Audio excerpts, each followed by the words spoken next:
Episode की शुरुआत में ग्रानवेल एक बेड में लेटी औरत के सामने बताता है कि मारेबल का देहांत हो चुका है एंड उसी के साथ उन्होंने अपने होप को भी खो दिया है। फिर वो एक लड़की की छवि देखने के बाद कहता है कि मुझे नहीं पता कि मैं और कितना जी सकता हूँ, इसलिए मैं एक छोटी सी होप पे पूरा दाव लगाना चाहता हूँ। फिर कमरे से बाहर जाते हुए कहता है, हीरोज, ह्यूमंस, डीमन लॉर्ड्स, अब मिली भगत का समय खत्म हो गया है लूमिनस। अगले सीन में रिमरू बताता है कि मारेबल के डेथ को एक्सीडेंट माना जा रहा है क्योंकि मारेबल के माता पिता नहीं चाहते उनकी बेटी का नाम मिट्टी में मिले।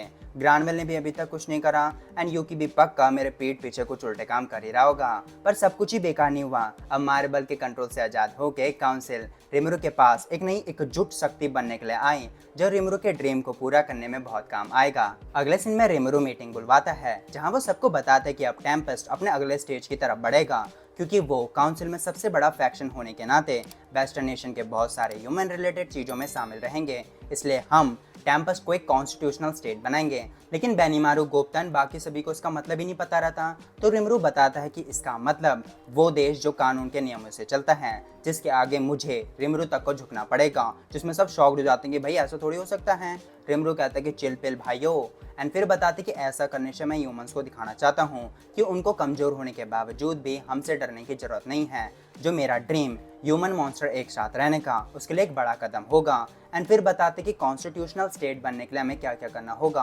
पावर को 3 हिस्से में बांटना होगा।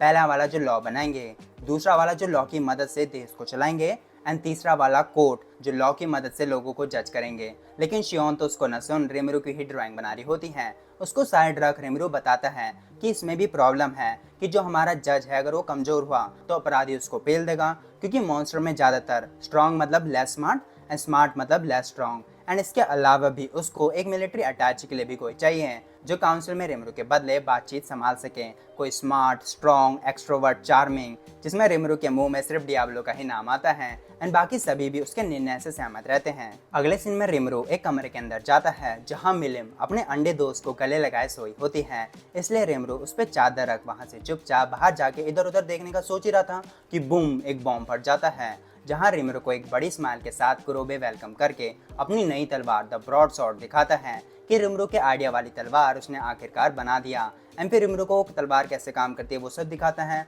कि 3 छेदों में वो मैजिक कोड डाल के उनके अलग अलग कॉम्बिनेशन की मदद से बहुत सारे अटैक कर सकता है। जिसके बाद रिमरू उसको अपनी तलवार दिखाता है कि ये क्या हो रहा है। राफेल जेलस होकर इसको पहले बताने लगती है कि ये एक डिवाइन स्टील है स्कारलेटाइट, जिसको देख कुरोबे शॉक्ड होकर रिमरू को बताते कि ये तलवार मिथिकल गॉड ग्रेड के बराबर है, जिसको सुन रिमरू बहुत ज्यादा खुश हो जाता है। नेक्स्ट सीन में रिमरू चेक करता है टेम्पस के ट्रेन स्टेशन के कंस्ट्रक्शन को।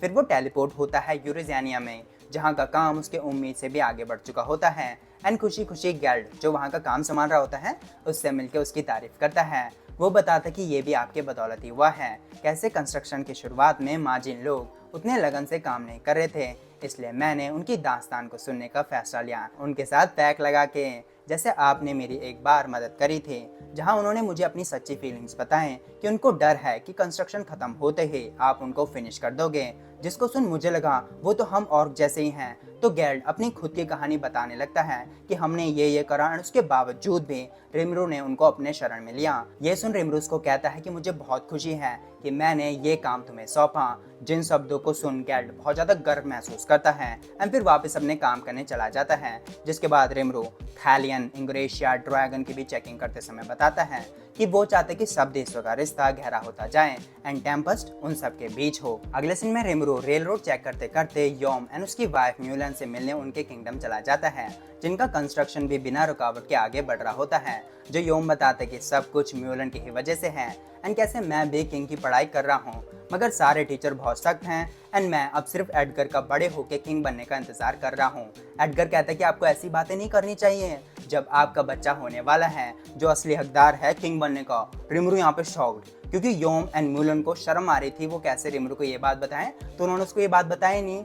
लेकिन रिमरू तो खुश हो के उनको पूरे दिल से कॉन्ग्रेचुलेशन करता है एंड ग्रूशियस तो ये सुन के अपना दिमाग ही खो बैठता है। तभी रामरेस रिमरू को कांटेक्ट करके बताते कि जल्दी से जल्दी वापस आ जा क्योंकि यहाँ बहुत बड़ा कांड हो गया है। जिसके बाद वो 95th फ्लोर का रिसर्च फैसिलिटी जाता है रेमडिस एंड वेल्डोरा के साथ, मगर फिर अचानक से अंधेरा हो जाता है, वो दोनों गायब। फिर एक दरवाजा हल्का हल्का करके खुल के रिमरू पर तेज लाइट फेंक देता है एंड फिर उसकी तरफ आगे बढ़ने लगता है। रिमरू सरप्राइज होकर कहता है कि ऐसा नहीं हो सकता। रेमरिस एंड वेल्डोरा कहते हैं कि ऐसा ही है कि फाइनली ट्रेन का इंजन प्रोटोटाइप बन चुका है। एंड फिर लाइट खुलने के बाद सारे इंजीनियर्स एंड साइंटिस्ट वहां पहुंच के उसका नाम लेते हैं मैग्ट्रेन मॉडल 0। रिमरू को अभी भी यकीन नहीं होता तो वो उसके पास जाके देख कहता है कि कैसे इसका पावर रिएक्टर, तो तभी राफेल उसको बताती है कि एलिमेंटल कोर है इसका पावर सोर्स है। लेकिन रिमरू पूछता है कि कैसे, वो तो इतना आसान नहीं होता। रेमरिस कहते कि वो मेरे एलिमेंटल कोलोसस की मदद से। फिर वेस्टा काइजिन उसको और डिटेल में बताते हैं कि Colossus core and elemental core एक ही तरह काम करते हैं एंड कैसे रिमरू के मास्टर कोर को एनालाइज करके ही एकदम से ये हमारा एलिमेंटल कोर बन गया। एंड फिर वेल्डोरा करके बताता है कि मेरे बिना ये हो ही नहीं सकता था क्योंकि बहुत सारी फायर पावर की जरूरत थी इसको बनाने के लिए। तो वेल्डोरा ने एक सैलामेंडर को समन करके उनकी हेल्प करी एंड फिर गर्व से हंसने लगता है। एंड उनके पावर कंट्रोल की बात करते ही रिमरू ट्रेन के अंदर दौड़ के देखता है कि वहाँ ट्रेन की पावर कंट्रोल करने का पूरा सेटअप रहता है जो उसको पूरी तरह से अंडर कंट्रोल रख रहा है। एंड वेस्टा बताती कि जो चीज़ मैं इतने सालों से बनाना चाहता था वो इतने आसानी से बन गई, मुझे पता नहीं मैं हंसूं या फिर रोऊं।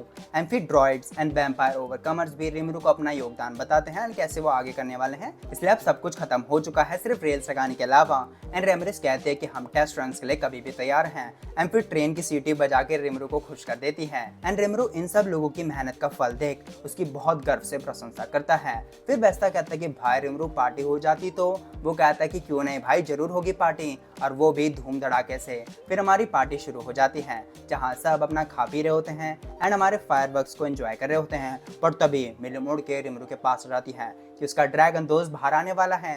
एंड मिलुम को घबराते देख बाकी सभी आसपास जमा हो जाते हैं। फिर फाइनली ड्रैगन खुश होकर बाहर आ जाता है। ये देख मिलुम भी बहुत खुश हो जाती है एंड अपने हाथ फैला ड्रैगन को अपने गले से लगा लेती है, जिसको देख हर कोई खुश हो जाता है। फिर मिलुम कहती है कि मैं तुम्हें मिलाना चाहती हूँ मेरे दोस्त गाया से। एंड रिमरू अपने बाहें फैला टेम्पस में आने के लिए उसको स्वागत करता है। एंड यहीं पे एपिसोड हमारा खत्म हो जाता है। Hopefully that time I got reincarnated as slime का सीजन 4 का 12th एपिसोड आपको पसंद आया होगा। I hope to like share subscribe and I will see you in another episode. Bye bye.